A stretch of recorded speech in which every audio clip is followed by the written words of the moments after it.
1, 2, 3, swing it. Do you have an old sound tape or your favorite cassette tape that you want converted to CD or MP3 format? Do you need a demo CD, radio ad, a DJ or even a sound system for your wedding, birthday or special occasion? Then why not get in contact with KTR Records on 07931 152 448 or check out our website on www.ktrrecords.com. We have been in business since 2004 and also undertake community projects. So for your remixes, dublets and all your sound editing needs, why not contact KTR Records, official sponsor of World Jam Global Radio. KTR Records, come your way.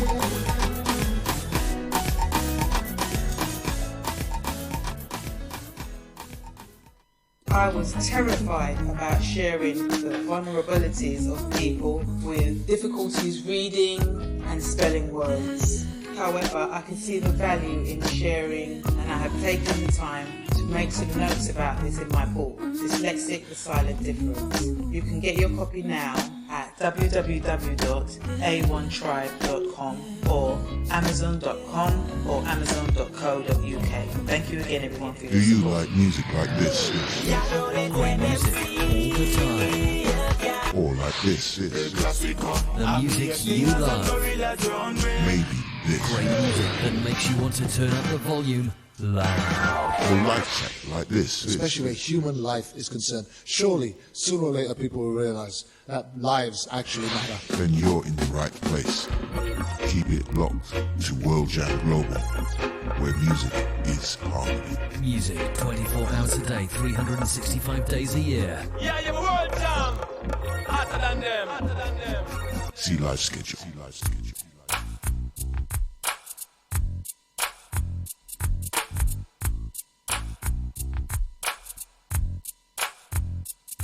I already did my time. I paid for my crime. I already did my time. I paid for my crime.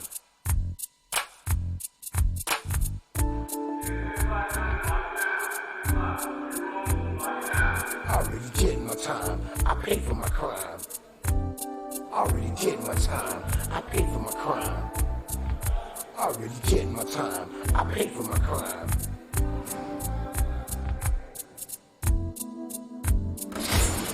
Back in the day, I didn't really care about the system. It was all about survival. It was do or die. I had too many rivals. I was too young and foolish to stay in school. I learned my lessons in the street. There was not a man I couldn't beat. I was good with my hands and very quick on my feet. I was swimming in women. I had girls all over the street. I was getting money. Life was so sweet. Now things have changed. The whole game has been rearranged. I'm a changed man. Don't need no gun in my hand. It ain't about being no gangster. Life is too short to spend it all in jail. Trying to cope with this living hell. Already did my time. I paid for my crime.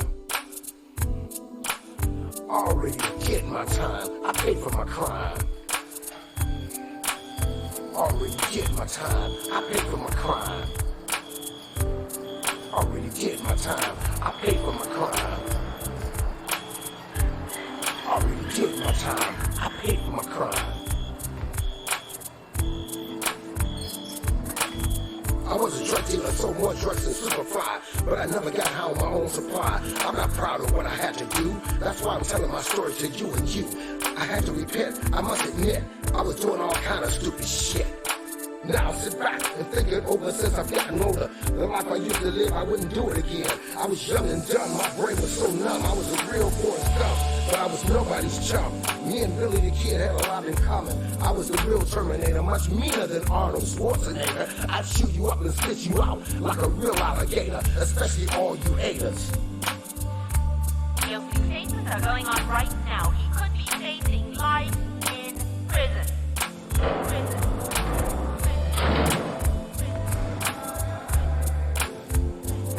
Already did my time, paid for my crime. Already did my time. Well, what do you know? We are live on Facebook after all. Did my time. Stand by.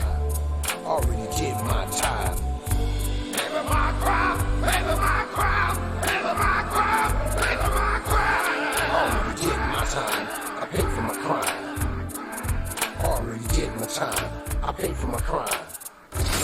I'm trying to get this felony off my back so I can get my life on track and have the right to vote and live like an ordinary citizen again. This is my message to all of my friends in the pen, statewide, worldwide. There was not a... So you are joining us this week on Issues Today for another extraordinary story of wrongful convictions. Our guest speaker is exoneree Kristine Bunch, Executive Director of Justice for Just Us. Now, imagine losing your baby in an accidental house fire. Worse still, imagine surviving when your baby did not. Even worse still, imagine being charged for the murder of your baby while still grieving and found guilty, sent to prison and spend 17 years separated from your family while you were carrying another child, rotting in jail because of prosecutorial misrepresentation. It's going to be one of the hardest stories that we've had to tell, but it must be told. And this story needs to be heard, and Kristine Bunch is here to tell it. I don't want you to miss a moment of this heartbreaking, jaw-dropping, gut-wrenching tale of a woman determined to get the truth out. Standing by for another live interview on Issues Today on World Jam Global Radio. I'm your host, Kervin Julia. I was doing all kind of stupid shit. Now sit back and think it over since I've gotten older. The life I used to live, I wouldn't do it again. I was young and dumb, my brain was so numb. I was a real Forrest Gump. Now for the last 2 days, me and Billy the Kid had a lot in common. on all my test streamings, Facebook has had me blocked, banned, for whatever reason. Even up until 1 o'clock this afternoon, I had no live stream, which is why I sent out a message earlier on, warning that we would be on Twitter, YouTube, and on the World Jam Global website. But isn't God awesome? Come showtime, here we go. Live, going across the world. It's Issues Today on World Jam Global Radio.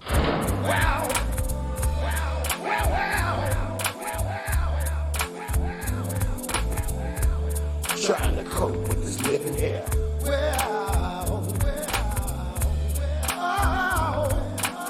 Trying to cope with this living here. Yes, I am. Yes, I am. Yes, I am. Yes, I am. Trying to cope with this living here. Stand by for another exhilarating interview. Already did my time. I paid for my crime. Our Father who art in heaven, hallowed be thy name. Thy kingdom come, thy will be done. I want to see a big thank you to all of those that are following, supporting Maria Totley in Cardiff, Scott Russian, Vanessa Whirling in San Antonio. As we forgive those who trespass against us. Just to mention a few. Not into temptation, but deliver us from evil. For thine is the kingdom, the power, the glory, forever and ever. Amen. Very shortly, we're going to be welcoming our guest, Kristine Bunch, alongside my producer, co-producer, Therese Gallagher, riding shotgun as always. We got to treat her gently. She has her operation this week, Wednesday. And after her operation this Wednesday, she's going to be missing for about 2 weeks, and we're going to miss her. Believe you me, I'm going to miss her. She's my organizer. Cast the first stone. I'm trying to get this felony off my back so I can get my life on track and have the right to vote and live like an ordinary citizen again. This is my message to all of my friends in the pen, statewide, worldwide, and put down those knives. I think you're going to find that this particular interview is going to be a very emotional roller coaster, and one that's going to tug at the very heartstrings of mankind.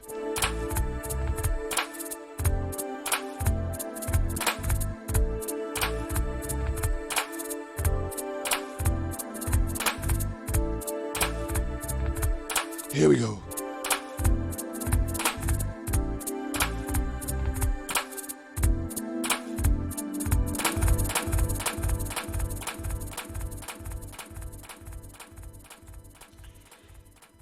Hey, how we doing? How we doing?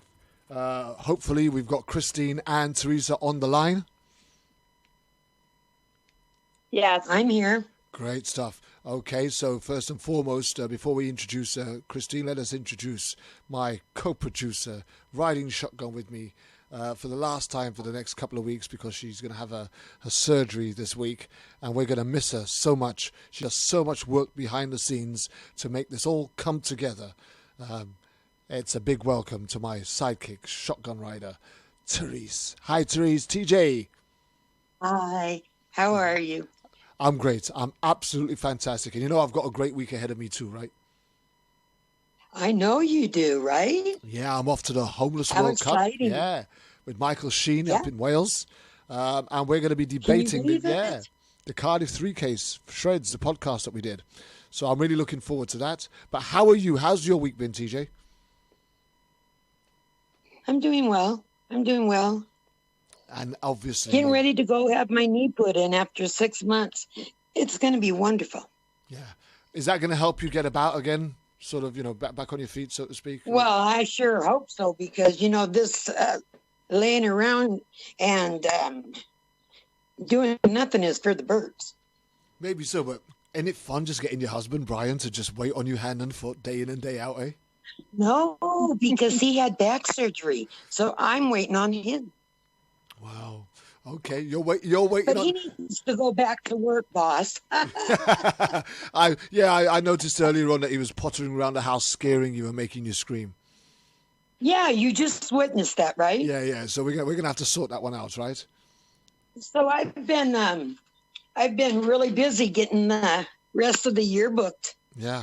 And what an amazing job you've done, TJ. We are fully booked. Issues Today is fully booked. Until when?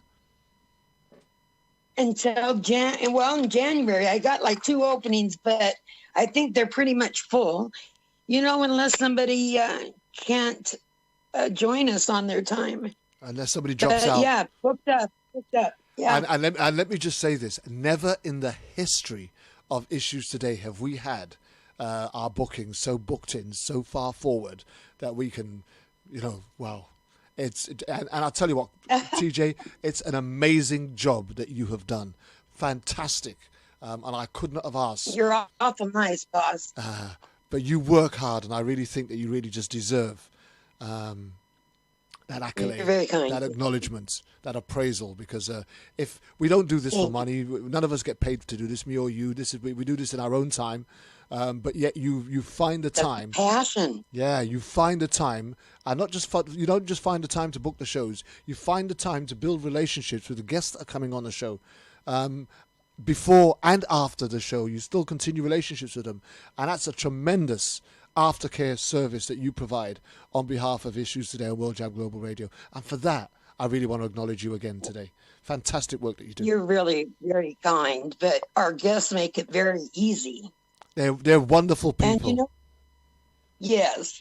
And we have next week we have a round table. Oh wow. I mean, round table is next Saturday and I'm gonna miss it.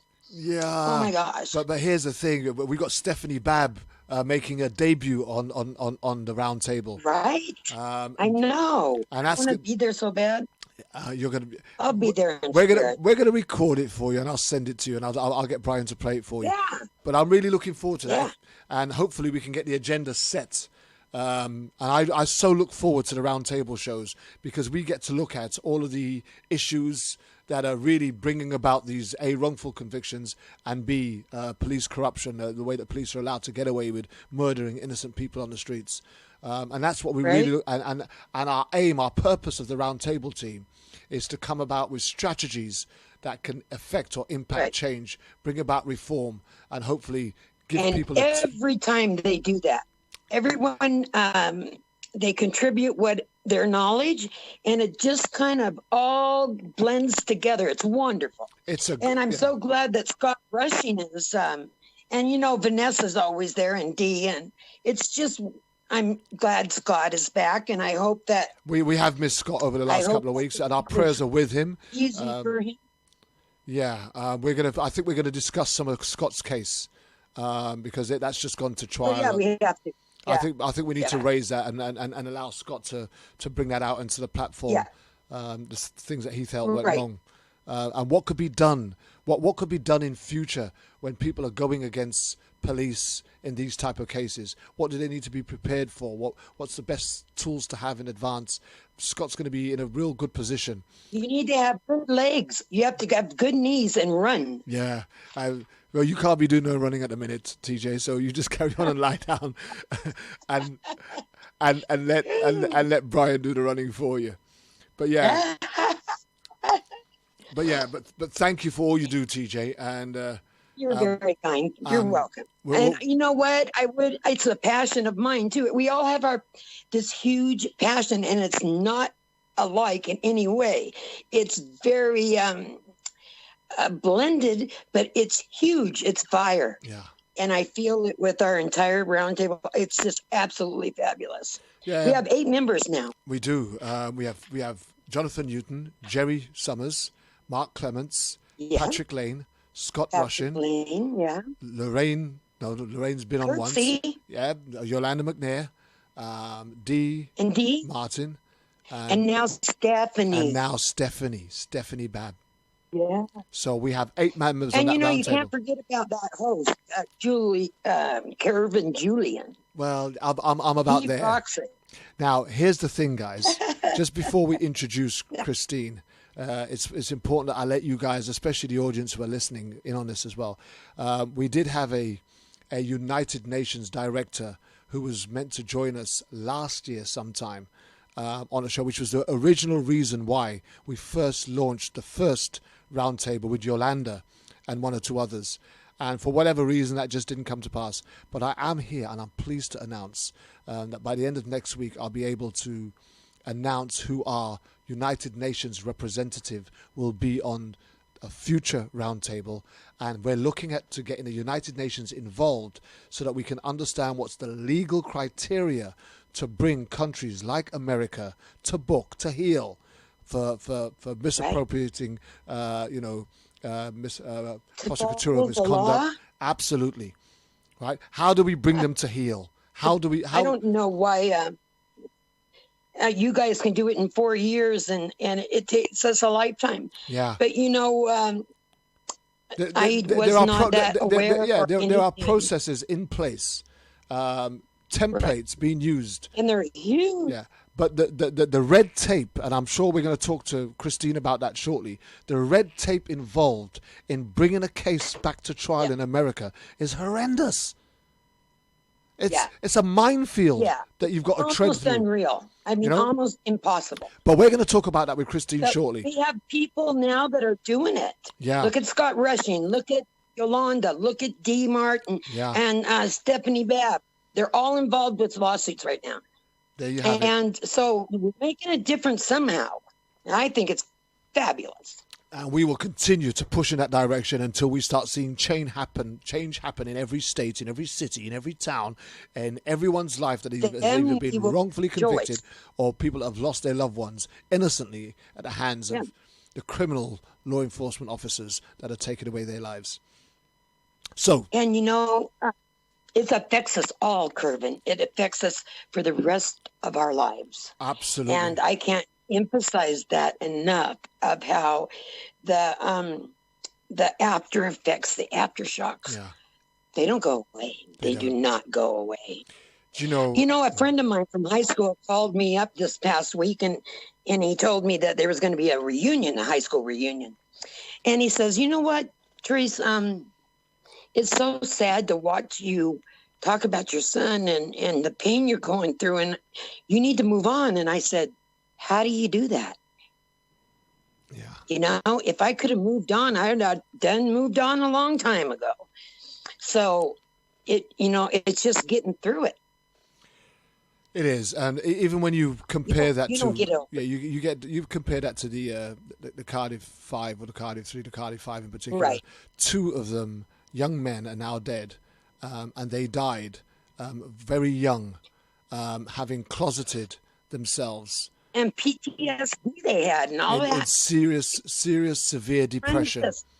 Never getting over. And you've got to remember, when people are convicted of the type of crimes that they were convicted of, Kristine Bunch was convicted of, you don't get an easy ride in jail unless people believe you. No. Tony Paris was. And you know what? They try to talk you into it that you did that. But then the fellow prisoners hate. Absurd. Fellow prisoners hate that kind of crime, right? And so therefore, if they think that there's a possibility that you're guilty of that crime, the way that you're treated in prison, your life ain't worth living some of the time. Again, we're going to hear a bit more about that and how Kristine coped for the 17 years. without no further ado, let's bring in Kristine Bunch, shall we? Yeah. Hi, Kristine. Yes. Hello. Hi, Kristine. We're talking. Hi, We're kind of talking about you like you ain't even there, but you're there in the background waiting to come in. But I knew you were there, Kristine. Yeah. It's great to have you on the show, and thank you for giving us an opportunity to tell and share your story. How are you? I am good, and I am so appreciative to be here with you today. Okay, well, listen, let's start off first and foremost by just introducing yourself and giving the audience a little bit of an idea of who you are, where you're from, and why you're here.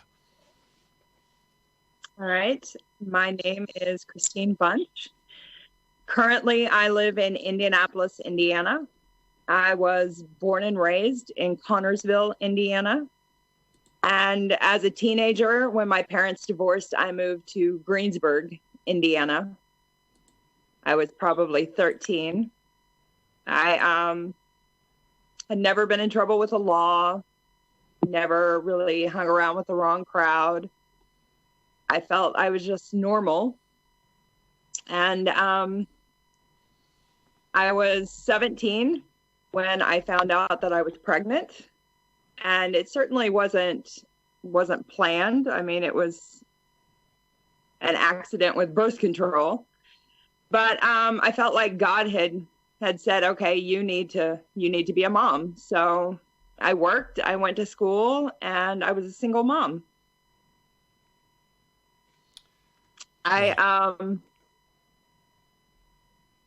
I thought things were going really well. And, I adored Tony. He was my light, my joy.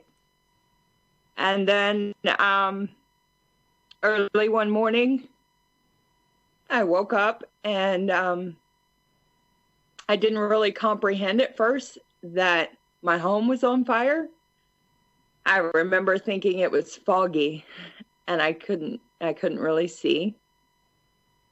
I tried to get into my son's bedroom and I couldn't.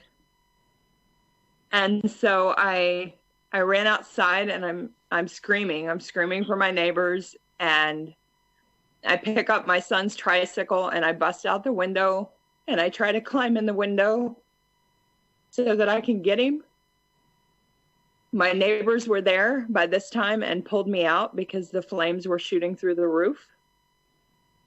And they told me that I couldn't go back in. And I tried to run back in the front door, and they held me back and told me I needed to wait for the fire department. When the fire department got there, they put me in an ambulance. And while I was in there waiting, my neighbor stepped in and I said, "Did they find him?" And he said, "Yes, they found him." In that moment, I was calm because I thought, okay, we'll go to the hospital and they'll give him oxygen and they'll take care of everything. And it's just going to be fine. It's just going to take me a while to get him back on his feet, but he's going to be fine. It wasn't until I got to the hospital that my father told me that my son had died. And at first I didn't want to believe it. I'm so sorry, Kristine. I'm so sorry. Breathe, baby, breathe. I'm breathing. And so I'm looking at my dad like he's from another planet because your mind can't really comprehend what's happening in that moment. And I was still sitting in the emergency room. A police officer walked in and said he wanted to take my statement. And I said yes. And my dad stepped in front of me and he said, no, you're not going to talk to her right now. She hasn't even been admitted to her room yet. You need to wait. So I was admitted in, and of course I had, some cuts on my feet from running across glass and rocks, and my hair was gone and my eyebrows, and I was coughing up black phlegm and soot. And my family was all around me trying to talk to me and trying to comfort me. And there's no words. There's no comfort in that moment. I had been in the hospital about 2 hours when police officers came back and told me that it was an arson and that somebody had intentionally tried to murder us. Wait a minute, Kristine. You mean this is the same day, right? Same time? This is 2 hours after I got to the hospital. After the fire, and the police have already decided that, because they may well be right, and obviously they must have been right, but they've already decided that it was arson and that somebody had tried to kill you in your house, right? Yes. Okay. The fire had been out for 2 hours at that time when they had decided it was an arson. Can I just ask what brought them to that immediate conclusion straight away? They said there were pour patterns and burn patterns on the floor, and that they found V patterns. Is it normal that a fire investigation is concluded as quickly as that? Because normally the fire service, they come back and investigate for those sort of patterns and cause. Initially, what they're there to do is to turn the fire out and make sure that everybody that can be brought out safe and alive is done. That's their primary objective, I'd imagine. It's very rare that I've actually heard in any case where a conclusion is reached as quickly as 2 hours. Is that Yes, it was very fast. And normally it does take longer, especially in this day and age, because we have new science, new technology, new ways to investigate for arson. No. But back in the early 90s and late 80s, they were still going off of what they could visibly see. They didn't understand that science didn't back up the visible remains of a fire every single time. Okay, I think we're probably going to go back to that quick conclusion later on, because for me that's just way too quick to be building their theory, because it sounds like almost as if their mind's already set. So they're jumping to conclusions. Yeah. So for me, I suppose if they're going to jump to that conclusion that quickly, if they cannot find a person or a reason for somebody else to do it, I can now begin to understand why they would quickly jump on the next thing, because for them, they just want to close this thing up, don't they?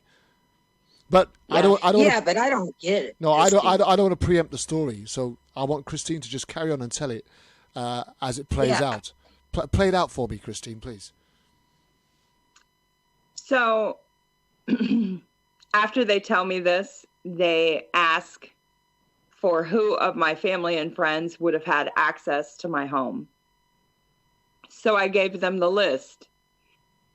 And after I delivered that list, I'm looking at everyone in my hospital room like they're a suspect. Yeah, I bet. I didn't trust them. Everything they were trying to say to comfort me was making me more uncomfortable. And so I asked if I could leave the hospital because I didn't want to be trapped in there with them. So arrangements were made, and I went to my son's babysitter, and he was actually a stepdad to me. And he said, "What do you need?" And I said, I need to be in Tony's room. And I went in there and I just gathered up all of his stuff so that I could smell him and feel close to him. And I stayed in there all day and all night until about 11 o'clock when police officers were back. That's 11 p.m. that night. And asked if I would come to the police station. And I agreed. I thought, they were doing the right thing and they probably had something to tell me. when I got there, they were surprised that I didn't have shoes on, but I was wearing borrowed clothes. I didn't have anything. The fire took everything, including my child. So they put me in this little room with 3 detectives, and they started asking me about insurance. And my first thought was they realize I don't have insurance on my car. I couldn't afford it. And so I say, I'm really sorry. I didn't have insurance on my car. You know, I just couldn't afford it right now. I'm going to school to try to get a better job. I'm working. So yeah, that's a total loss. And he said, no, he said, we're talking about life insurance. We're talking about home insurance. And it was so ridiculous to me that I actually laughed at him. I said, I can't afford insurance on my car. What would make you think I have insurance on my home? And life insurance, I'm getting ready to turn 21. My child was 3. You don't think anything can happen to you. You're not thinking that you need life insurance or anything like that. No, there's none of that. And so they said, well, what about your boyfriend? Because I'm sure your boyfriend did not want to be a dad, and he would rather that you didn't have any children. And I said, I don't have a boyfriend like that. No one that I've dated has met my child. And so they kept going over it and over it, the insurance. And did I have a reason that I didn't want to be a mom anymore? And I started screaming at them. And Tom opened the door and said, this is done. This is done. I'm taking her home. So I went back over and I slept in Tony's room. And the next day, you know, I started preparing for a funeral. And I had never done that before. My parents went with me. And then I discovered that the police were following us and asking what I had said. And the funeral director just kept saying she wanted to see him. She just kept asking, could she see him? And he said, finally, I told her, that's not going to be possible. You need to use a picture. And he said she just started crying and she didn't say anything else. Her parents arranged everything. Wow. Do you know, let's just pause there for a second. You wake up or you come around to a fire taking place in your home. You almost risk your own life trying to get to your child, your baby who's trapped in the house. You're physically restrained by neighbors who tell you that it's just too dangerous for you to go back in there. You lose your home because of the fire. Your child dies in that fire. And you obviously have been taken to hospital for precautionary measures, I'd imagine, because you probably inhaled smoke, etc., whatever. And within 2 hours of reaching there, they've concluded that it was arson, deliberately started. And between then and the funeral, you are subjected to the most intrusive, horrendous treatment anyone could ever imagine having to go through, having lost what you lost, and in the middle of your grieving. How was that all making you feel at that time? Could you remember how that had you feeling at that time? I was just so angry and hurt. I couldn't believe that they couldn't just leave me alone. But did you understand? All I could do to hold it together. Did you understand at the time that they were insinuating that you might be responsible for it? No, I mean, that really didn't penetrate. So what was it that you thought that they were after when they were talking to you, when they were bringing you into the station, when they were following you? What did you think that was all about? I thought that they knew something, or thought that I knew something that I wasn't telling them or I wasn't aware of. I mean, I certainly had no one in my life that I would have thought, oh, there's a reason they would do this. But I mean, they never come right out and said, you are a suspect. Right. So, you know, when you said earlier you was in the hospital, and when they told you this, you started looking around at the hospital, didn't trust anybody, you was looking at everybody differently. Did that sort of paranoid feeling, that paranoia, did that follow you out of the hospital to when you went back home, back into the community again? Did you start looking at everybody differently? And because now they've let that cat out of the bag now, you know, somebody has done this, right? Now you know it ain't you. No one's saying it's you at the moment, right? But right. You're under the impression it was deliberately started by someone and someone known to you. So how did that have you looking around your community, your home, your area, in those days that followed and the weeks that followed that, prior to them eventually dropping the bombshell on you? So I was very suspicious, very on guard.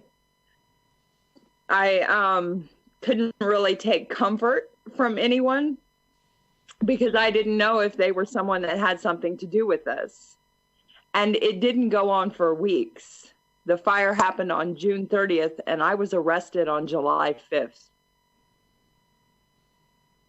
Sorry. That's crazy. That's crazy. Just repeat that again, please, Kristine. The fire happened on June 30th, and I was arrested on July 5th. You're talking about 6 days. Yes. And how long after the funeral was you arrested? I buried him July 3rd. July 4th was the holiday, so I was arrested the day after. So you've actually not had no time to grieve.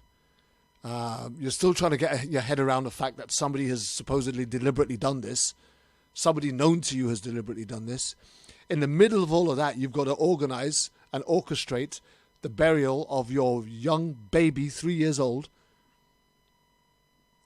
And you've just buried this 3-year-old baby who died in the most horrific way possible.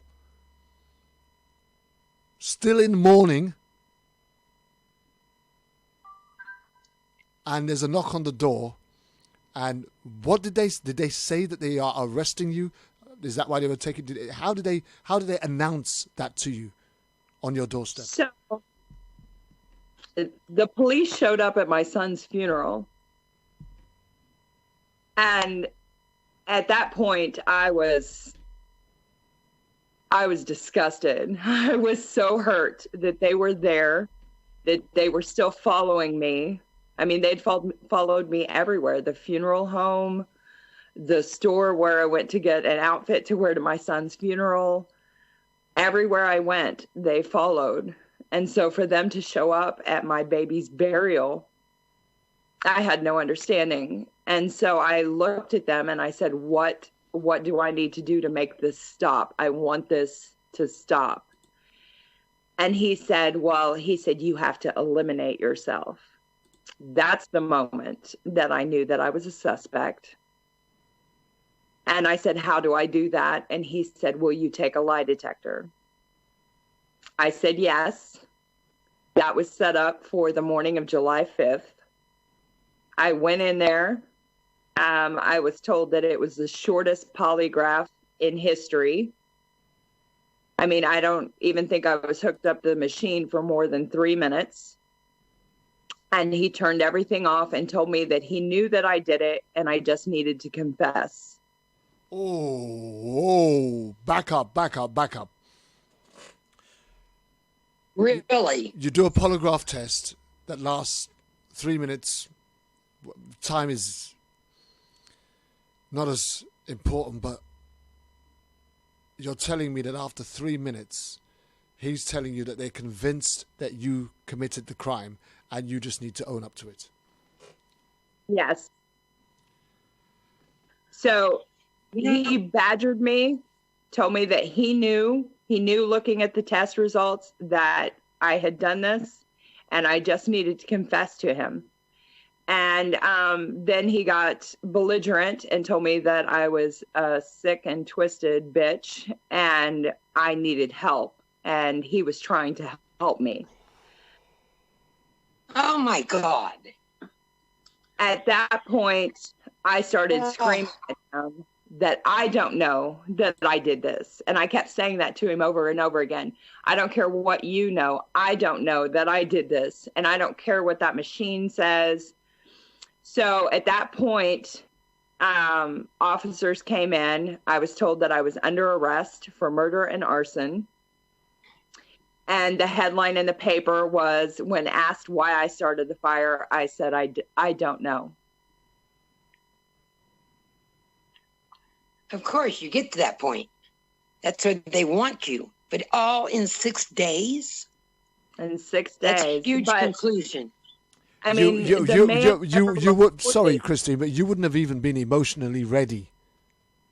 No, you would not have been emotionally ready, emotionally stable, right, under the circumstances, unless you was just the most vindictive, vicious, evil thing that had ever been born on this earth. And I suppose if you deliberately killed your child, then you could probably be without emotion. But I think without actual facts or evidence or anything else, to treat someone who potentially, because you're right, and I love the theme that you've got there, which is guilty until proven innocent, which is the theme that we've got on this particular show, is that's how they treated you, as if you were guilty from the get-go. Yes. So how did that leave you feeling now that you've come out of this polygraph and they're now telling you that you've done this? I mean, forget about what your answers were. How are you feeling? 6 days after 6 days after losing your child, 2 days after burying him. I'm utterly empty. There's nothing left.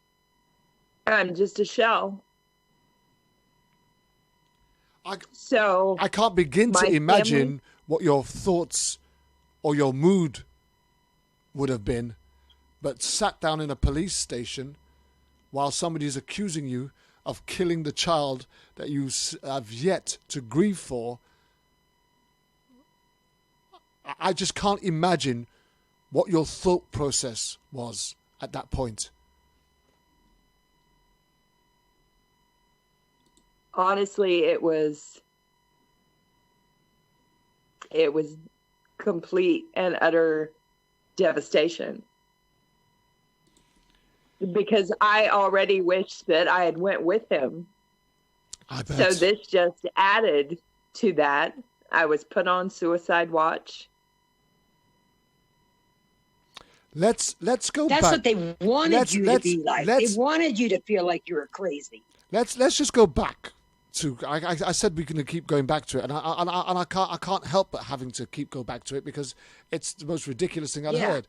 But after 2 hours, the police were convinced that it was arson and it was somebody. What was the indicating evidence that led them to believe A, that it was arson, and B, that it must have been somebody that you knew? What led them to draw that kind of conclusion?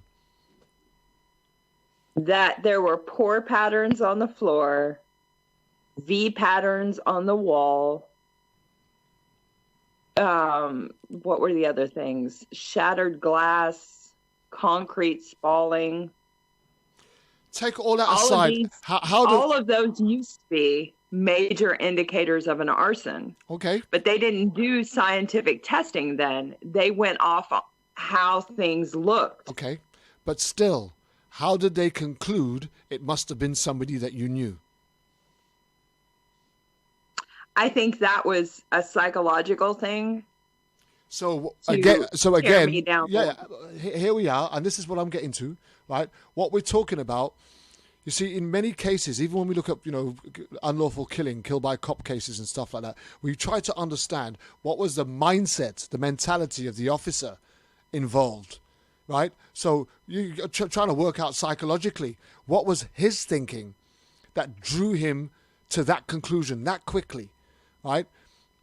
Because for me to suggest that A, that was arson, but B, it must have been. Why couldn't their thought be, well, maybe there were some kids playing? Did you notice anybody hanging around your house, kids playing, and somebody tried to break into your house? And why does it have to be somebody you knew? I mean, there was no evidence, substantial evidence, retrieved from the burnt-out building that they had left that could confirm his suspicion or his theory. No. Right. It's insane. So here you are, you're in the police station, and they're now telling you that you are responsible for this, your child's death, murder, the arson, the fire, right? And you just need to own up to it. So yes. Now I suppose you're in a catch-22 now, because now it's dawned on you the severity of their suggestion and where their investigation is going. Tell me how that. Yes. Tell me what that was doing to you at that time. Honestly, it's hard to be in that position, but in that moment, I didn't have anything. I had absolutely no one. I mean, I had my family, but I felt like my life had been wiped out. So there wasn't a whole lot of fight left in me. There wasn't a whole lot of energy for anything. I felt like I was just dead inside. What was you hearing while they were speaking to you? Because now I would have imagined, as what they've suggested to you now has now dawned on you, it could have only just been noise. You must have stopped hearing the sentences and just started hearing noise. Yes. You just kind of tune it out and you're trapped in your own private hell. How quickly did it change from a suggestion of guilt to an actual charge?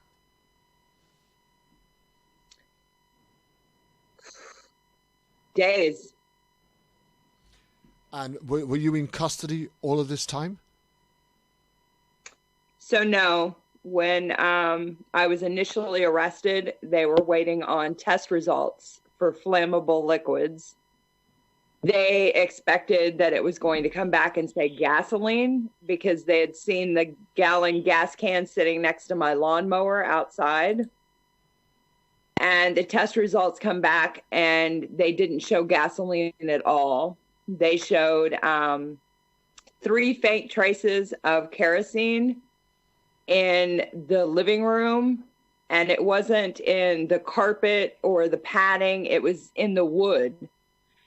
So the previous owner had already said that he had spilt kerosene on that wood when he remodeled it. And that was the only thing that was found. So I was granted bail because I'd never been in trouble. And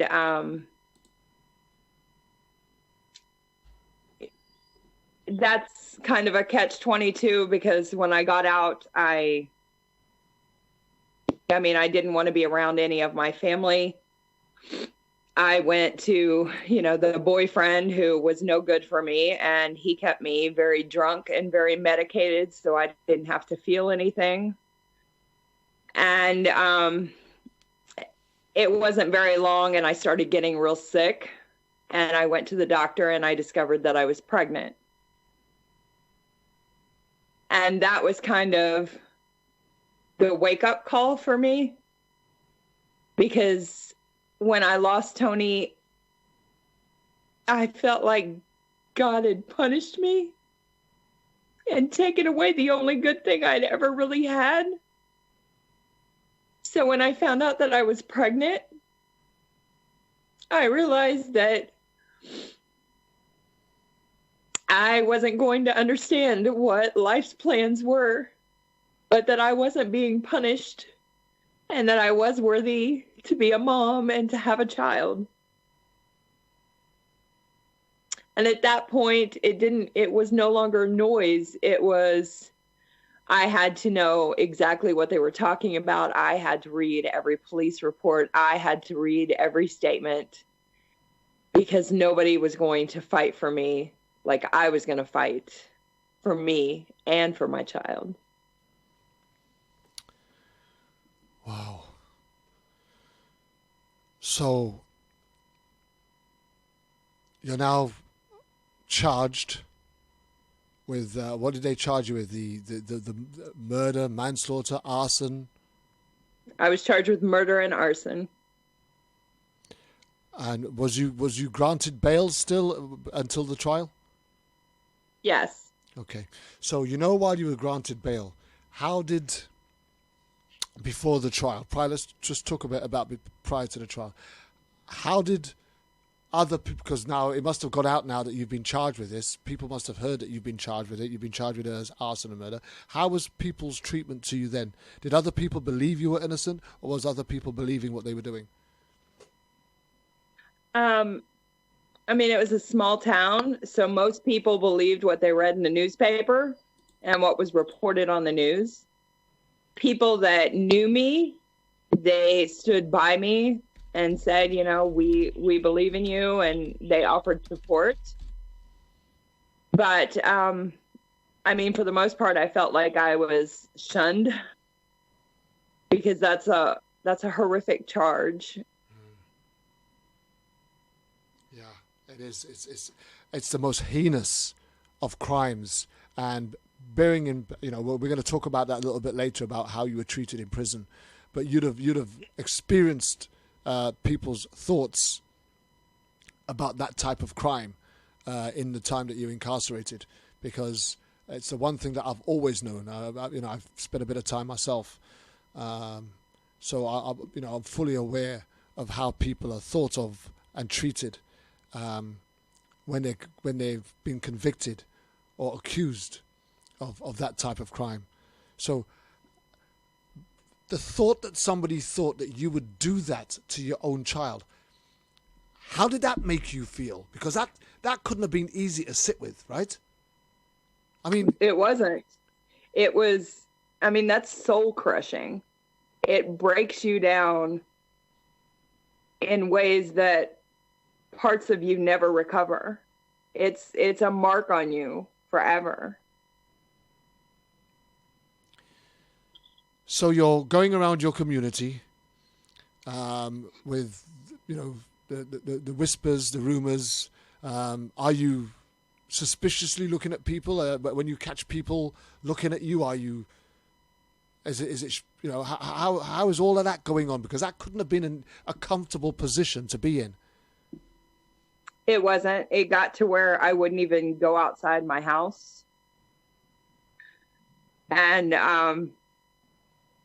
if I needed something, I would ask somebody in my family to get it for me, because I didn't want to be out. I didn't want to see people. I didn't want to hear them and know that they were talking about me. It's very isolating. And I would imagine you were just drawing into yourself more and more each day.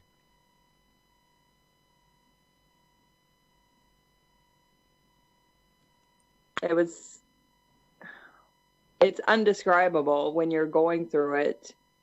And there's certainly no one you can talk to. You can't go up to somebody and say, hey, I need to talk about this, because that person could end up in the police station making up stories about you. Okay, so here we are now. You've been charged. You're looking at all of your paperwork. The gossip mongers are rife in the community. Press is all over it. You're being targeted. You're being labelled. You're coming up towards the trial. What were your thoughts as you were heading in towards the date of your trial? What was your thoughts? What was your mindset? Was you like, hey, well, once this is over and done with, I can get back on with my life? What was your mindset like? What was your thought pattern? Honestly, I felt like I knew that I was telling the truth, and I believed that people would see that. I thought, the truth will win out, and I'll get found not guilty. So you had no fear, no concern going into this trial. All you had to do was go in there and tell the truth, and people would hear that, and that would be the end of the matter, and you'd be able to just be set free. And yes, but you know, my thoughts were vastly different from my public defender's thoughts. And so it wasn't until right before the trial that he told me I wasn't going to testify, that, you know, I needed to make sure that I toned down my blonde hair, that I didn't wear makeup, that I showed no chest or throat with the clothes that I was wearing, to make sure that my legs were completely covered, and that I showed no reaction, no emotion, no matter what was said. Wow. And so quickly I realized they're not going to see me. They're not going to hear my truth. Everyone else is going to get to speak for me.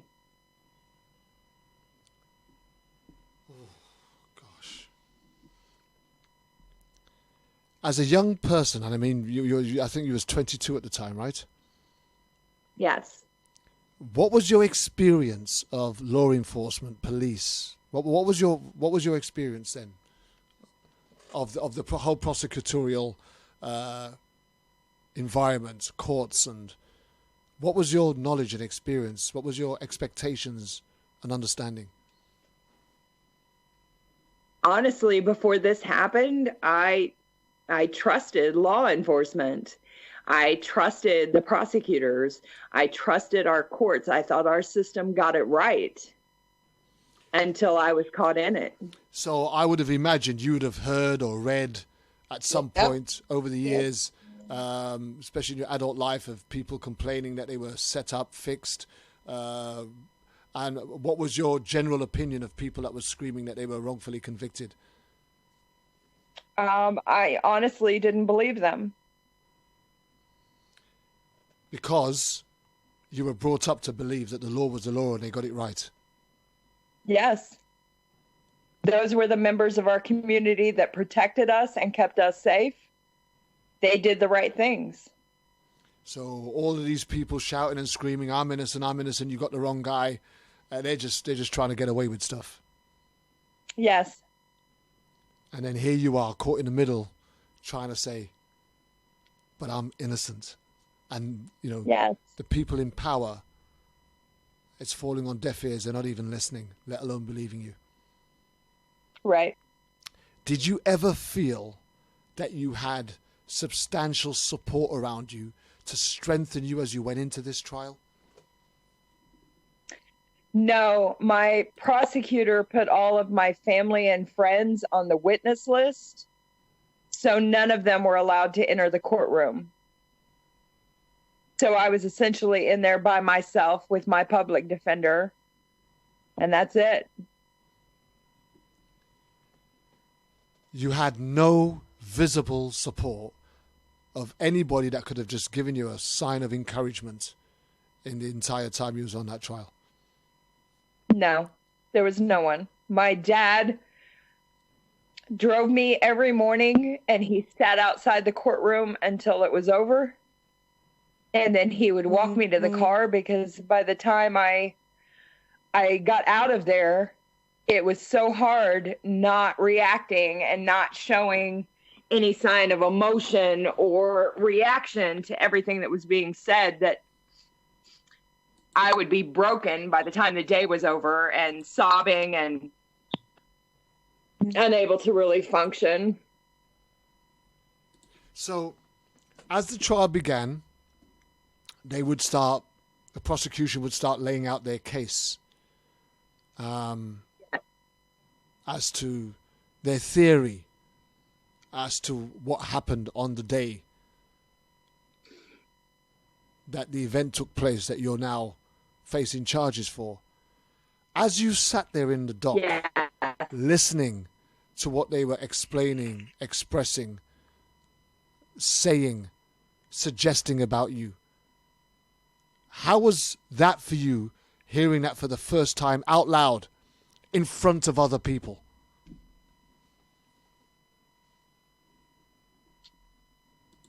It's the hardest thing ever, because every cell in your body is pushing you to stand up and scream at them. That's not me. That's what happened. And you have to fight against that. You're literally fighting against yourself to sit there and be quiet. And as you're listening to them, right, explain what happened in their mind on that day, was there anything that was really standing out that just wasn't making sense and you couldn't understand where they could have possibly got that from? Yes. The ATF report that had initially come back and said that the only thing they found was the faint traces of kerosene. They said they got the new report, and the new report said that there was a sample found in my son's bedroom that tested positive for a flammable liquid that they could not identify. Your public defender, how was he reacting or responding to these claims and suggestions? And at any time, did you prompt him to challenge, or did you point out to him, hey, that's not right, what they're saying there? I did say that, and he said, no, he said, that's an updated report. That's the final report. And something was found in there. And he said, there's no way to argue against it. And so at that time, I was crushed, because that proves that it isn't, even though I knew that I wasn't the person that did it. That means somebody else did this. And not only were they taking my son's life, they were going to get to take mine too. At any point in those earlier exchanges and battles between the prosecution and the defense, was there any time in the earlier exchanges did it come into your mind that you might get found guilty here? No, not until trial. When I saw that report, I couldn't have sat on a jury and saw a report about a flammable substance being found in a child's bedroom and said not guilty. I couldn't have. So I knew the minute that report come out exactly what was going to happen. So at that point, you felt that they were going to find you guilty whether you did it or not? Yes. So did that change how you sat out the rest of the trial? Did it change how you challenged? Did it change how you interacted with your public defender? Did it change your mood? What happened to you, Kristine Bunch, as you sat there resigned to the fact that somebody's going to find you guilty for something that you know you didn't do? At that moment, I was trapped. There's nothing you can do. There's no way to refute what the experts and the people that we put in charge to discover these things. Ultimately, you have to rely and trust their judgment. And you're looking across at your peers who are sat in a jury, who are going to ultimately decide your fate. And when that report was read out and entered into evidence, did you see a change in the way that they looked at you too? Yes, absolutely. You can't hear evidence like that and not have it change you. And as you said, had you been sat on a jury yourself and listened to that piece of evidence entered in, you'd have had to have found that person guilty yourself. Yes. So, because I actually want to get, at some point, we want to get to how you managed to win the appeal. Let's get to the point where now, because you already know that you're going to be found guilty. The rest of the trial, did your public defender try anything to challenge or mitigate that evidence that was being brought forward, or did he just resign to the fact that they've got you? He tried. I mean, he brought in a fire investigator. The problem was, advances were being made in fire science, but it was still so new and it wasn't widely accepted. So it was very hard for this investigator to try to talk about, indicators of arson when he didn't fully understand it himself. Because that's interesting that you should say that.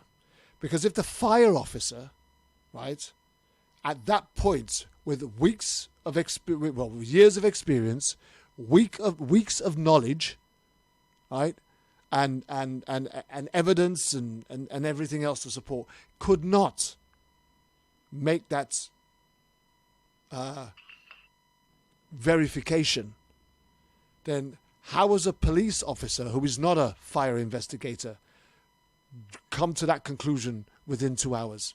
Because it seems like everything was driven by the mindset that was introduced within those first 2 hours.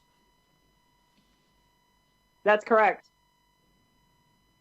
And it appears that is the only line of investigation that was followed from the moment that theory was brought into the arena.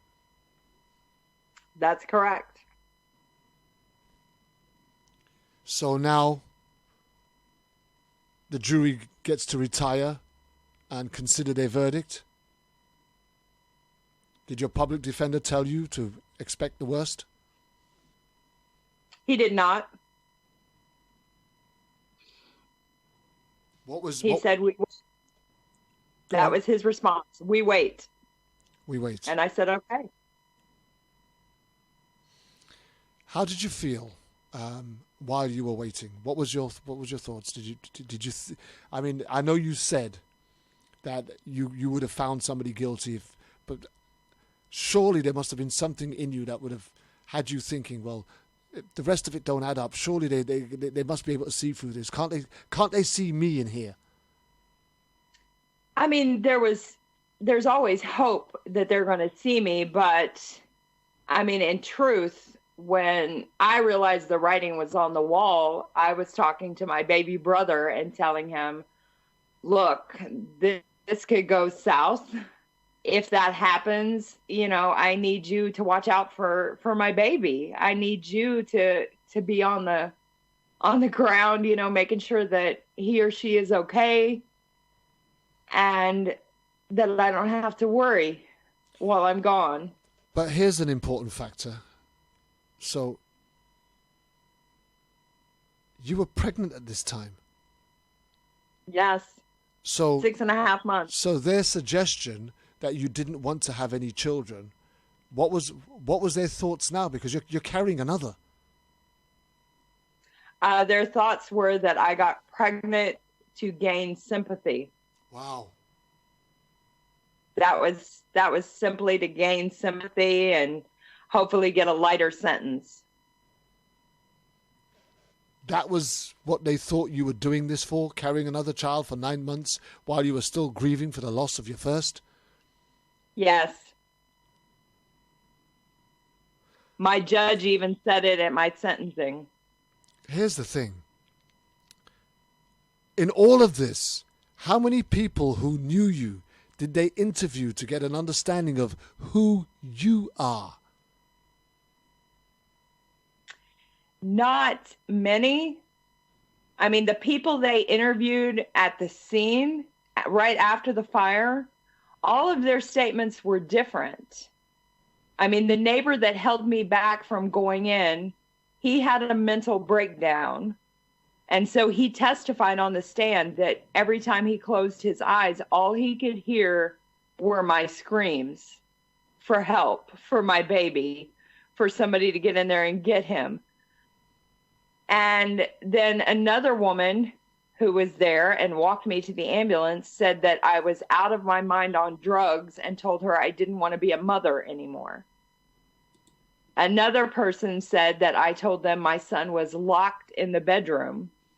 So they had a theory that I had shut the door and locked him in. Afterwards, they found out there wasn't even a door on his bedroom because I didn't want him to be able to shut himself in. So there was no door. There was no way he could be locked in. So none of it made sense. And I think it was easier for them to rely on the people that said things like they thought I was on drugs or they thought that I was talking incoherently than to talk to the man that said, you know, I screamed so much and it was so heartbreaking that he had a nervous breakdown.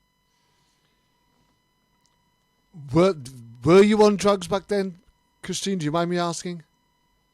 No, absolutely not. Were you known? I mean, was people that you were hanging out with, were they on drugs? No.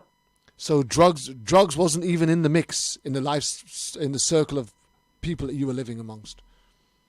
No, not at all. And so therefore, when these accusations and allegations were being made, surely in the questioning of people who knew you, they would have heard that you couldn't have been off your face on drugs because you didn't take any. Correct. But the people that, you know, they were depending on to say that were close family members and friends, and they made it out like they would lie for me. Wow. Did it not cross their mind for 1 minute that those people would be more concerned about the welfare of the child that was lost in that fire? No. Wow. Narrow-minded thinking. But you see, the bottom line is, you can tell because of the fact that they came to that conclusion so soon after the fire, that they were never going to see anything different from how they saw it. They were intent on making this an arson and obviously intent on having you as the culprit, because they didn't have another culprit to offer to support their theory. Correct. So now you're found guilty. You're stood before the judge and the judge is giving you your sentence. What were you sentenced to? I was given 60 years for murder, 50 years for arson. He ran them concurrently, which means they're merged. So I had 60 years, do 30. And he told me that he saw that I had managed to get myself impregnated in order to gain sympathy from the court, and he would make sure that I never saw that child. Wow. That's insane. Absolutely insane. Oh my God. So you're 6.5 months pregnant, and so you're carrying your unborn child into prison with you. Yes. What was your thoughts and feelings at the moment you were sentenced? And I mean, not just sentenced, 60 years.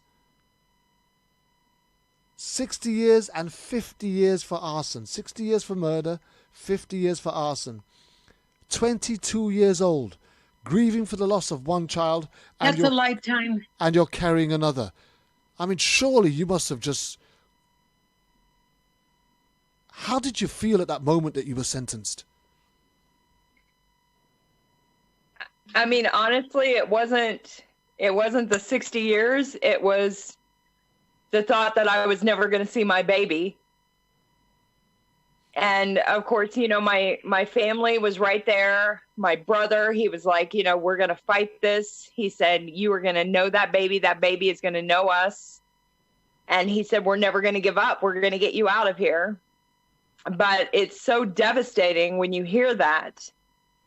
that all their words of comfort aren't really comforting. They can't be, because at the minute you've just heard 60 years and 50 years, a total of 110 years for a crime you know you did not commit. Correct. Okay, so they meter out the sentence to you, and the judge says those immortal words, take him away or take her away. And you've gone downstairs or wherever it is that they take you from the courthouse into a waiting area, cell, whatever it is, to be taken off to prison. What was your first thoughts and feelings as it dawned on you, A, you've been found guilty, and B, the severity of the sentence that they'd meted out to you? I mean, initially it's all about safety. Was I going to be safe? Was my baby going to be safe? That's the big worry, not the bigger picture. Because you're carrying your unborn child into prison. Right. Wow. So when I got to the prison, of course, everybody knew who I was, knew that I was a baby killer, knew that I was pregnant, and so they were threatening me as soon as I arrived. See, we talked about that at the very beginning, and I'm glad that you went there, because the most heinous crime that you can be in prison for is molestation, rape, murder of a child. Crimes involving children are the worst kind in any prison. So when you walked into that prison, you said that everybody had heard about you. They knew who you was. They knew what you were charged with. They probably had names for you already. Were you jeered, spat on? How was you treated in those earlier stages when you first arrived in prison?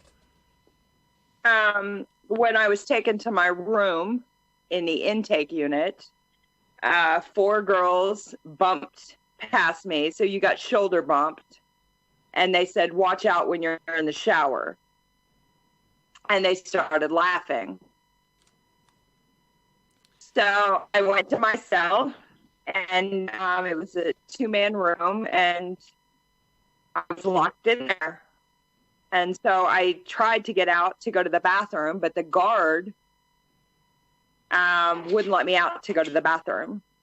So the first night, my roommate was nice enough to give me a Kool-Aid jar so I could empty my bladder. And then the next morning, I passed out while I was waiting to go to breakfast. The officer on day shift took me to the infirmary. And then she asked me if I was trying to hurt my unborn child. And so I started crying, and I told her what was going on. And I told her, I said, I don't expect you to believe me, but I'm innocent, and I'm going to prove it. But I can't let anything happen to my baby. And she said, I don't know whether you're innocent or not, but I'm going to help you. So the officer that wouldn't let me go to the bathroom was taken off of that unit. And I was placed in a room with a toilet, so I didn't have to go to the bathroom. And I had separate shower times, so no one could get to me. So you found a friend. I did find a friend. So glory and to she God. was supposed to be the meanest officer in there. Sometimes it works out that way. Yes. The hardest thing ever in prison when you are convicted of a heinous crime is, especially when you're innocent, is to get your fellow inmates to believe you, because they all want somebody to be angry with, because they can't be angry with themselves. And so whoever's got the worst crime or charge up against them, they can vent all of that anger, all of that hatred onto that individual. And so that's what you was experiencing. Was there a time while you was in prison when you began to notice that the the change of the opinion started to shift? Yes. I mean, after I came out of the intake unit, I was placed on a dorm, and everyone there had a long sentence like I did.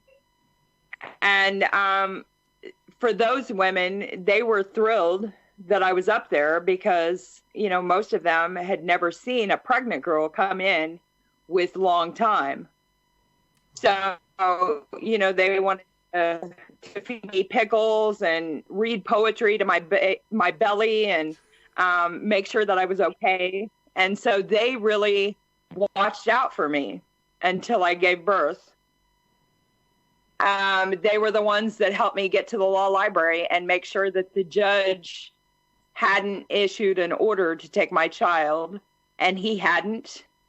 My kid brother was 17. He quit school and started working 3 jobs. And ultimately, between him and my mom, they raised my son and made sure I saw him every week.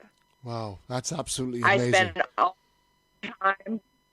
I spent all my time working and taking classes. I received associate's and bachelor's degrees in there. I trained dogs for physically and mentally handicapped children while I was in there. And so everyone saw me as somebody that was very driven and determined to prove who I was. So, I believe, TJ's telling me that you've got your video on your Skype. You're going to need to turn that off because that's affecting your signal. Oh. You kind of... Thank you. That's okay. In fact, you see, TJ's good, you know. She's very organized. Yes. Okay, so... No. So you're there. You're I'm now... very upset about this, Kristine. Yeah. This is really, really, really torquing me. Yeah. I think it's really touching a lot of people out there as well. It's preposterous. Yeah. It's just so preposterous. So, one sec. So now you're being supported in there by your fellow inmates who are in the dorm with you, and you begin to battle to fight for your freedom. What spurred you, actually? What was the defining moment where you said, "All right, enough's enough. I'm finished feeling sorry for myself. I'm about to do something now." What was the defining moment for you? I gave birth to my second son. I had less than 36 hours with him. And when I left the hospital, my family was coming in to visit both of us. And they stepped in front of my dad and told him that he couldn't speak to me. And I looked at my brother and said, "Don't leave my baby here without me. Please don't leave him here." And so my dad and my brother picked up my son and brought him over to the prison to let me know that they had him, that nobody was going to take him. And in that moment, I knew that they were taking care of him and I had to take care of me. So you got your mojo back? Yes. Okay, so now here you are in prison and you're beginning to look at the information and the evidence. What starts to strike you as how you're going to battle to win your appeal? Or because at the minute you've not got an appeal. You've been sentenced 60 years for murder, 50 years for arson, but somehow you're going to have to get the court to reopen your case or to give you another hearing. Yes. Well, my public defender had said that I needed an appeal. So I was appointed an appellate attorney. He put that appeal in, and what most people don't understand is the appeal is only about what happens during trial. They don't enter new evidence. They can't say anything about anything that didn't happen during that trial. So I didn't realize that. I expected, this is the time we can go in there and just really attack things. And he was like, no, we can only talk about what happened in the trial. So I had to wait until my appeal was done and it was affirmed almost 2 years later. I got to the prison in 1996. They affirmed my appeal, which means they denied it, in 1998. So it took almost 2 years. And at that point, I realized, I need an attorney. So I would write letters every week, hundreds and hundreds of letters. I didn't care, what kind of an attorney they were. If it said attorney in the phone book, I sent them a letter. And I really wasn't getting anywhere. Finally, another pregnant girl had come in, and I would bring her back cookies from the kitchen.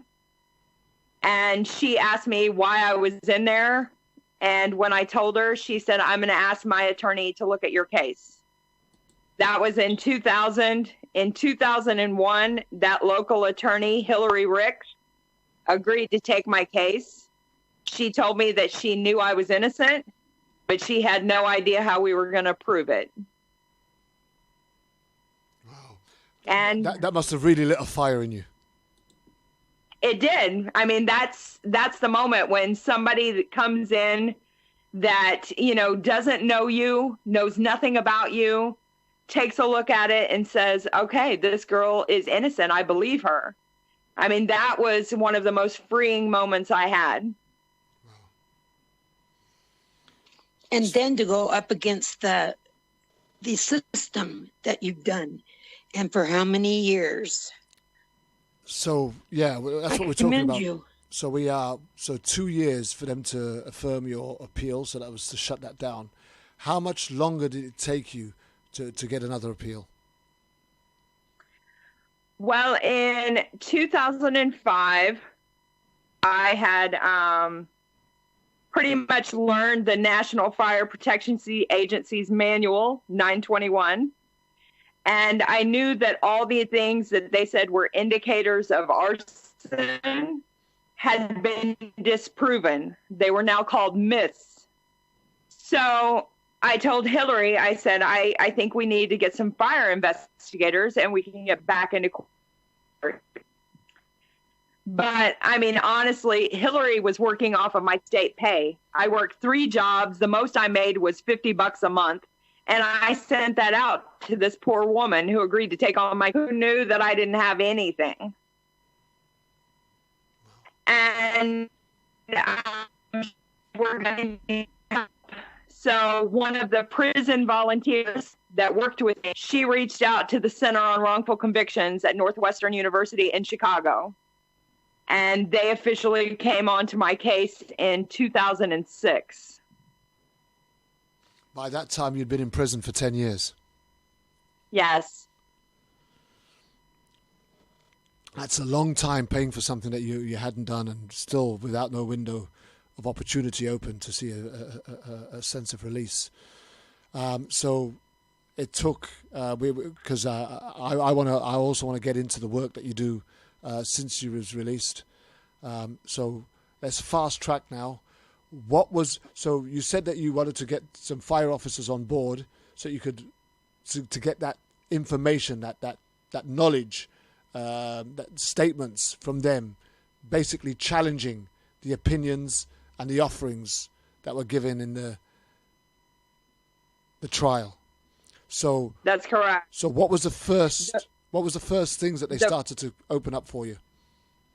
The first thing they opened up was I said we needed to see the ATF file because they said that sample, that lone sample that had been found in my son's bedroom couldn't be identified.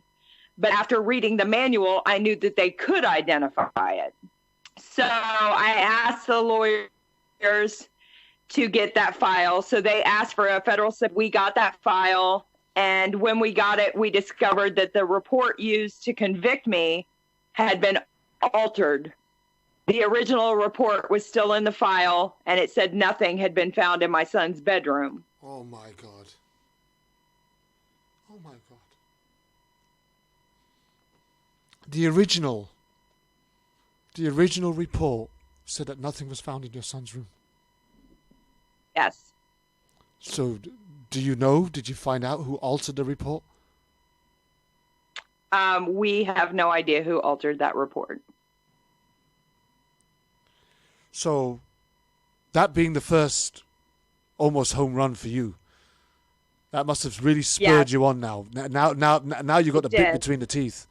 You got them right. here.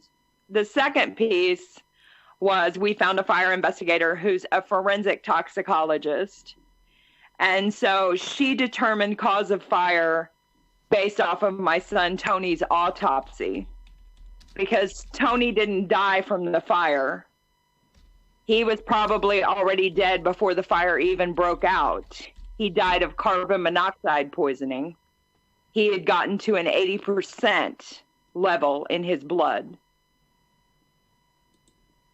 So for her, she said an arson burns hot, fast.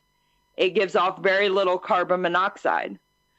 But a fire that starts in the wall or the ceiling with an electrical problem, it smolders for a very long time, giving off huge amounts of carbon monoxide before it initially starts to burn.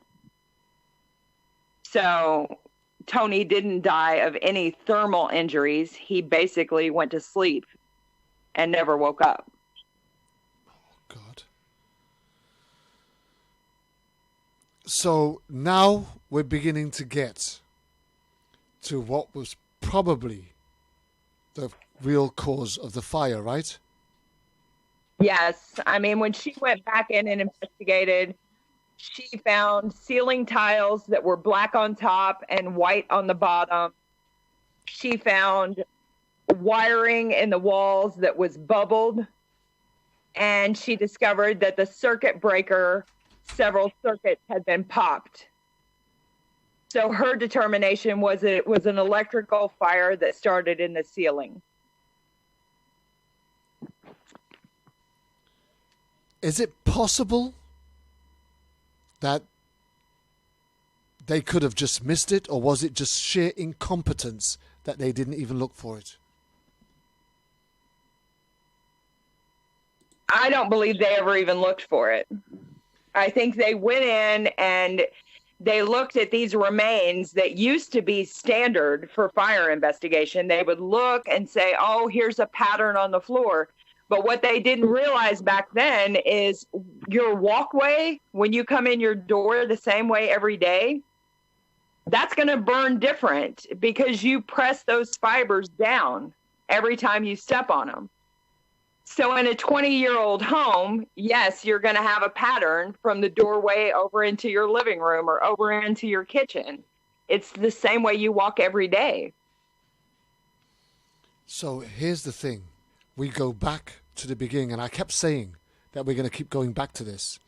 That very mindset that within 2 hours of the fire taking place, that this officer has come to you at the hospital to tell you that the cause of the fire was arson and it must have been somebody that you knew that did it, is the very incompetent theory that was registered and documented as the cause that drove this whole investigation and stopped the investigators, the police, and everybody else from looking at what really could have possibly started this fire. Yes. Which to me means that they were all of them were complicit. All of them were complicit in the negligence of that investigation from the get-go. Because where's the experience of somebody that says, "Hang on a minute, let's look at this with an open mind."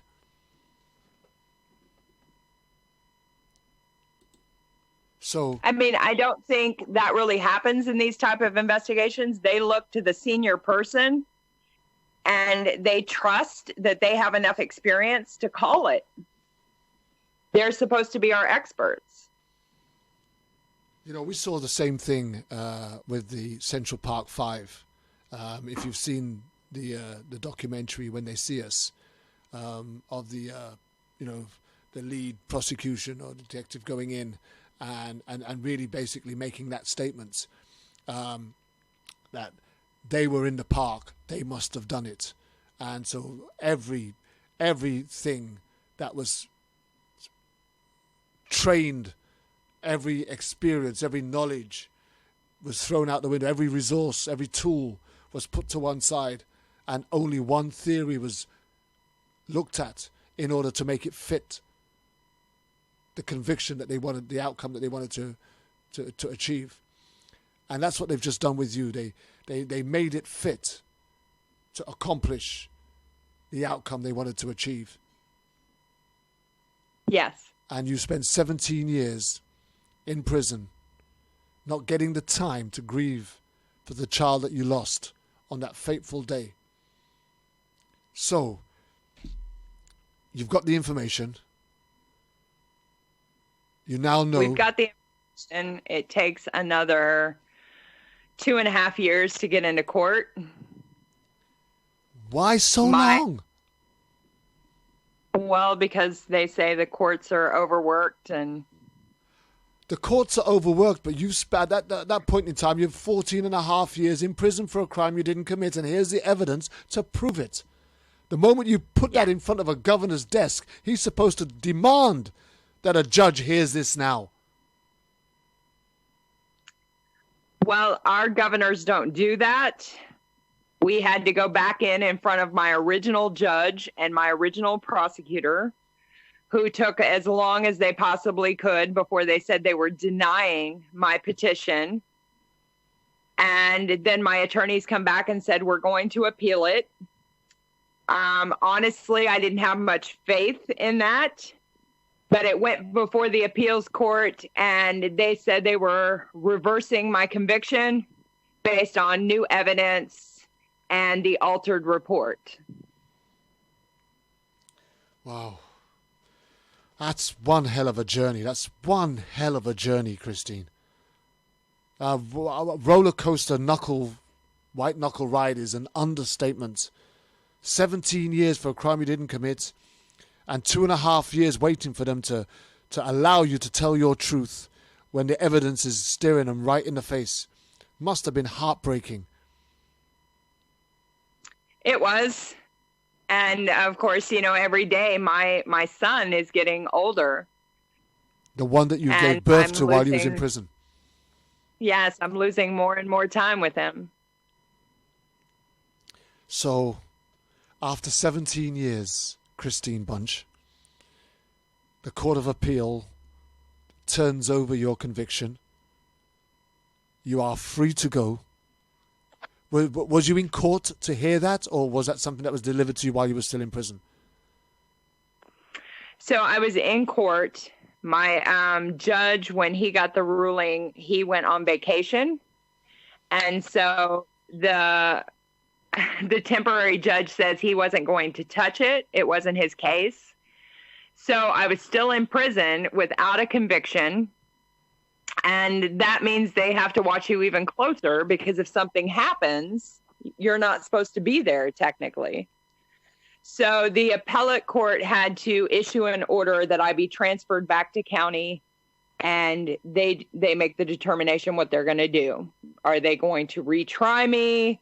Are they going to reinstate the bond they never returned to my family? Are they going to grant a new bond? Something.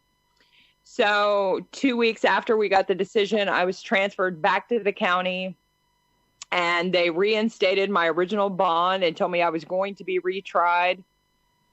We started preparing for a new trial with the new evidence, and then 2 months later, they said they were dismissing it. Wow. And at that point, I was exonerated. And at that point, were you still incarcerated, or was you now free and out? I was free and out. How was that moment? That moment when they said, "That's it. We're not taking this any further." What was that like for you? At that moment, it was like this huge weight had been lifted off of my shoulders. But you can't go through that and have all that happen and expect it to disappear. It doesn't. It hangs with you. It hangs over you. It's something you'll carry always. Just rewind just a little bit, because the question that I really needed to ask, and I should have asked before that question, was the moment you were released, and I know they brought your second child up to visit you every week, etc. But you've never, the first time that you got to hold him or see him as a free person, what was that like? It was incredible. And I know that I smothered him, and, he said, "I'm practically grown now, Mom." But, that first night I stayed up all night, and I watched him sleep, because I'd never gotten to do that. I'd never gotten to walk in and check on him in the middle of the night like you do when you're living a normal life. And so I wanted to know that I was able to go look at him and watch him sleep and listen to him breathe and know that I was right there with him. At what points, at some points, it must have dawned on you that you'd been denied your right to be a mother? I mean, yes. And that's something you can't ever get back. I mean, my son and I did a lot of counseling, because he felt like I had all these expectations, that I expected him to go back and relive moments for me because I missed them. And that's a lot of pressure to put on a kid. So, I mean, it was good when he could tell me, let's work on what we have right now, not everything we missed, because it's too much pressure. I mean, I suppose at some point you've got to make that decision. There's no point going back. We've just got to try and make best of what we've got from here on in, right? But it's got to be difficult as a mother, because of all of those things that you'd have wanted to do. You missed his first steps. You missed his first words. You missed the first time that he started to eat solids instead of, baby milk, and all of these first things, his first teeth, his first tooth. All of these first things that a mother gets to witness and experience with their child, you missed all of that. And you're never going to get that back, right? No, it's gone. And now you've come to a fully grown teenage boy, because he's 17 now, 17 years in prison. He's 17 years old, right? He don't need no nappy changing. He doesn't need no tucking into bed. But you want to do all of that. Yes, you do. You want to hold him close and snuggle him and give him kisses every time he walks out the door. And it's hard. It's hard on them. It's hard on you, because you can't go back and do that.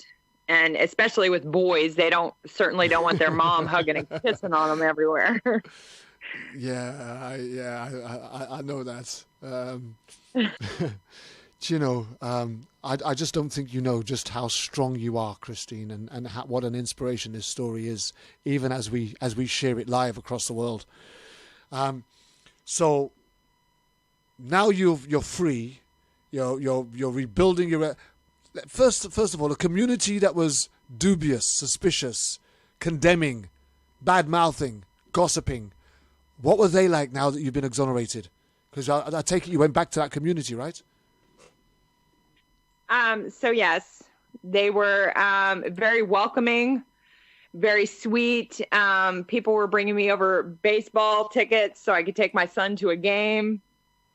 They were walking up to me, people I didn't even know in the grocery store, giving me a hug and telling me welcome back. So it was vastly different, but I was still very suspicious. You can't spend all that time in prison and not get paranoid and, question people's motives. And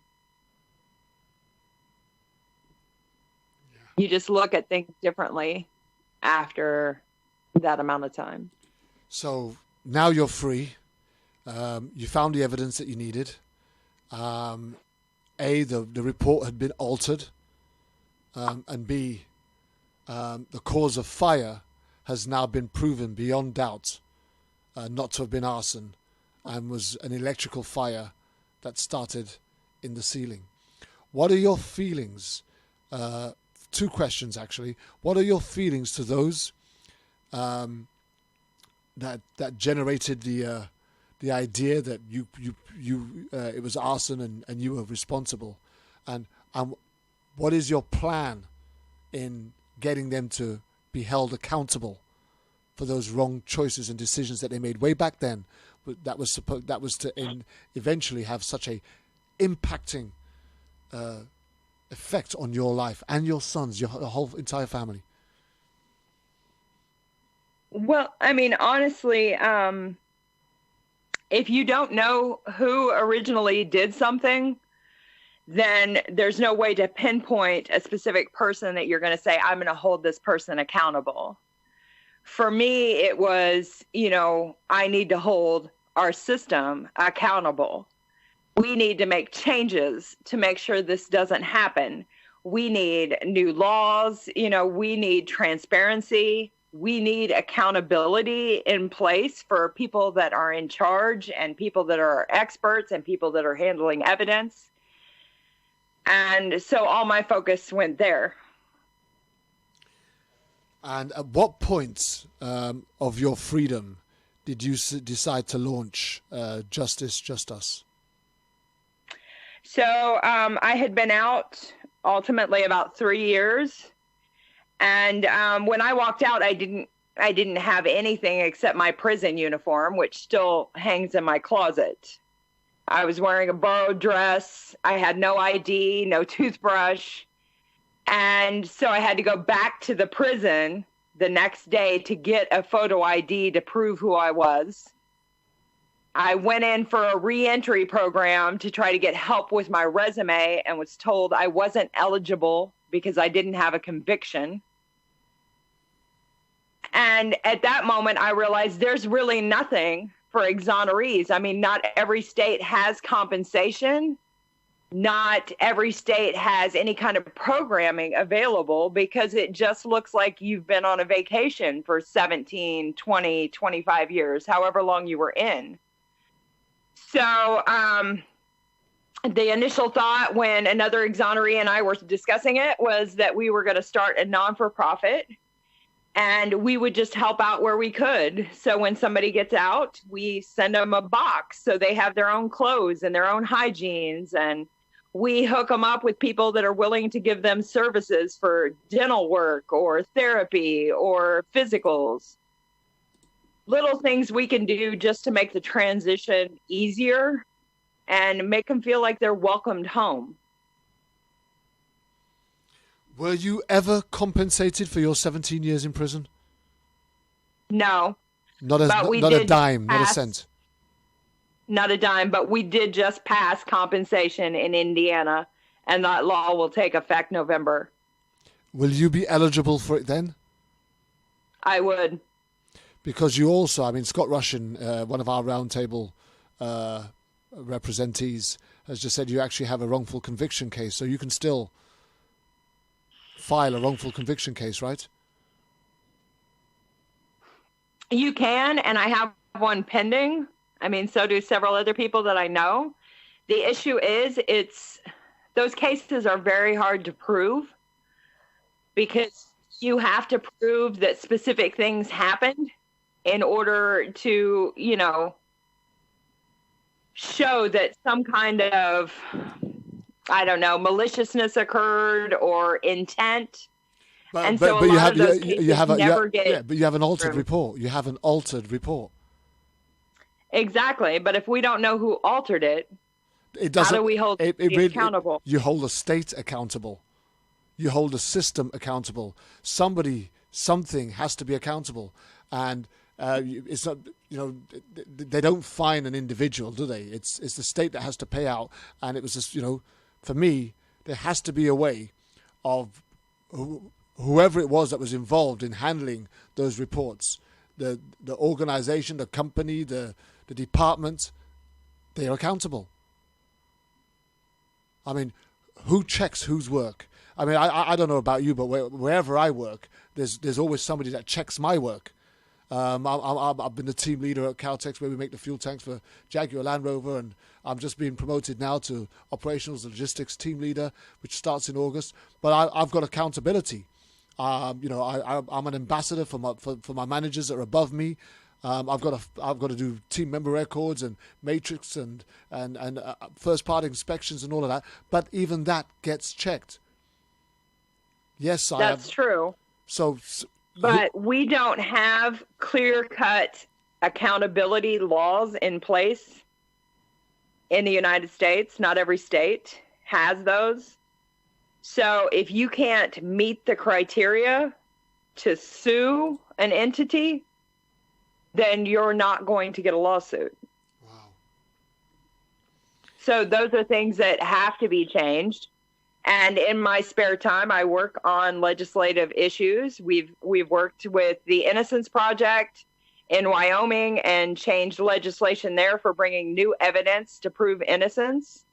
And we just passed compensation here in Indiana, which will not only affect future exonerees, but the exonerees that we already had here.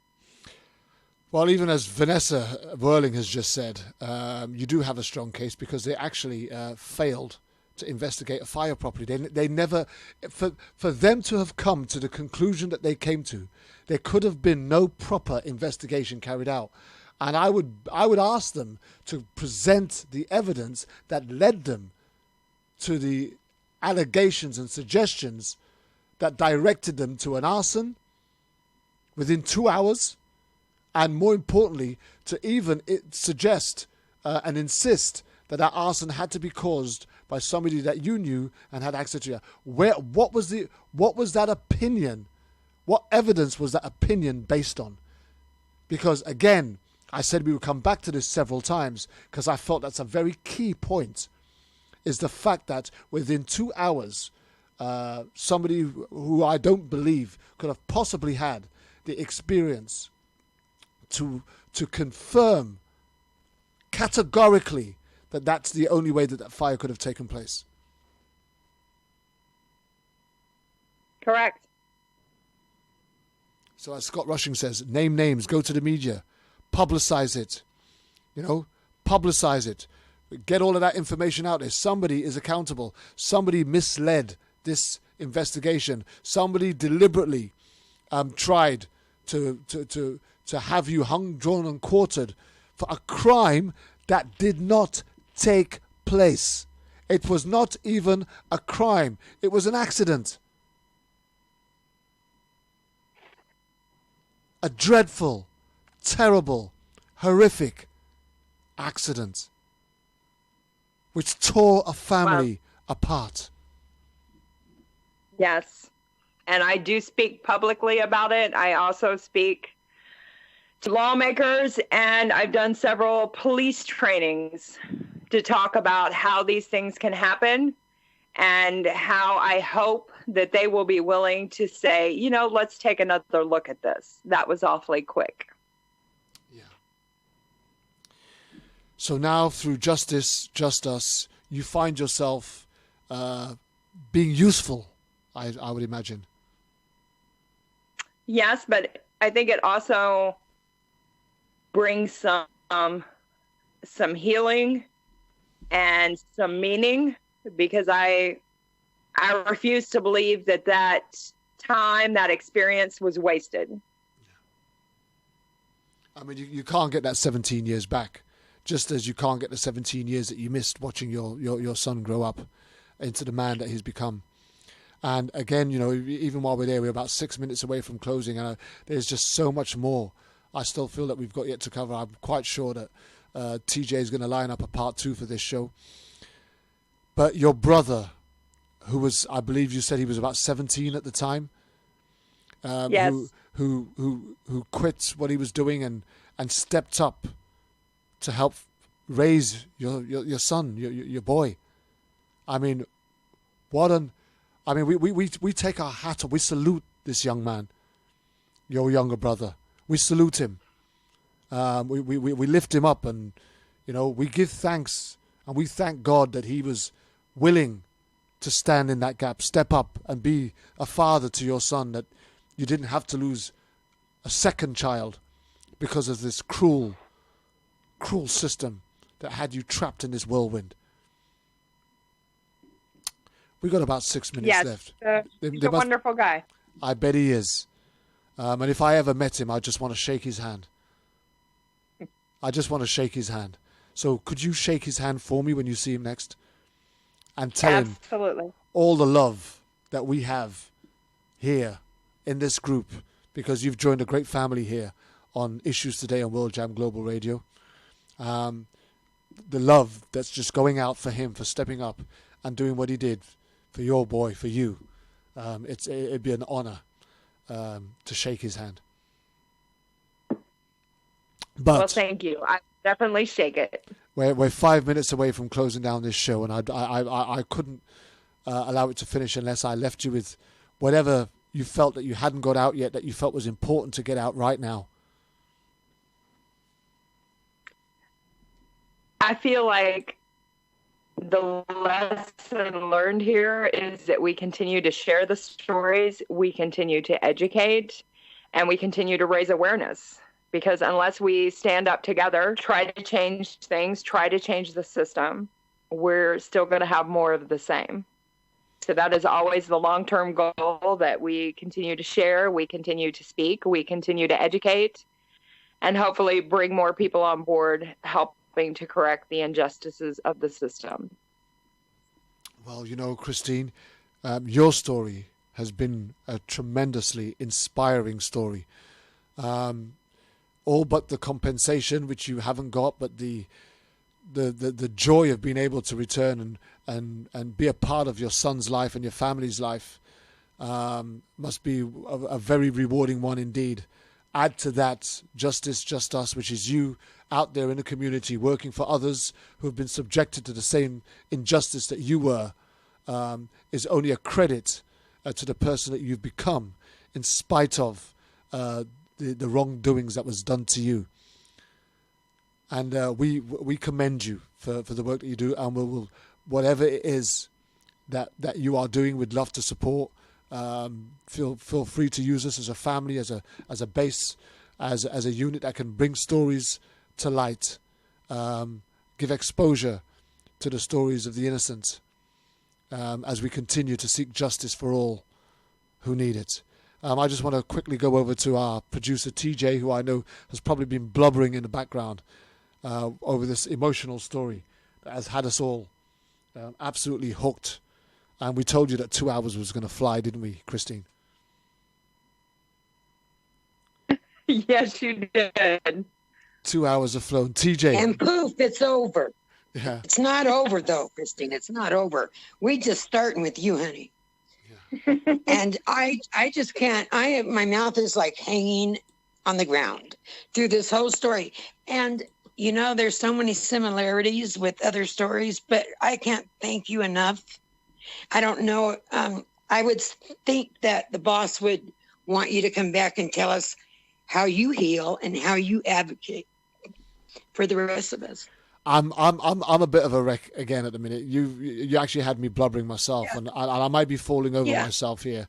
But I will say this again: the one thing that I've been telling TJ for the last few weeks is that we needed somebody from Wrongful Convictions to join our roundtable team. Yes. And I couldn't think of a better candidate who's fighting, who's advocating, who's looking for change and reform to join our roundtable team, because that's what the roundtable team is all about. And I don't think I'm running before I can walk, but I'd ask you to consider being a part of that roundtable team to represent the wrongfully convicted in our fight for reform, legislation, changing the way people do things, and just consider that and let us know what you think, because Thank you. I think there's a seat at our table for you. Well, I am honored. Absolutely. TJ, how do you want to close the show? And you had to go through what you went through, Kristine, to be where you are today. For everything that happens, there's a reason. Not that it's right, but you are strong. And powerfully strong. Yeah. Thank you. Thank you. Listen, I think that's all we've got time for today. Next week we've got the return of the round table with the debut of Stephanie Babb. We will let you know if we hear from Kristine Bunch by then, whether she has accepted our offer to join the roundtable team. I do think it would be a great honour if you did agree. And I do think that the team would welcome you with open arms. We've got a strong, tight family team here. And this is not an invitation that I offer to everybody. Although you might say I've done it 2 weeks on the trot now, but Stephanie Babb definitely. Lately he's been doing that, though, but he just knows when to call it. He doesn't want to miss the boat. We can't let people like you slip by, Kristine, who are working hard to try and bring change and transformation in a prejudiced and injustice world. Well, I am honored, and I would love to be part of it. Right. Well, woo! Woo! Woo! Okay, my friends, that really is all we've got time for. I want to thank you, Kristine, for joining the show. Thank you again, TJ, for all the work that you do. We look forward to being back with you next week on Issues Today, World Jam Global Radio. My name is Kervin Julian. I've been your host. I look forward to seeing you again. We're out of here.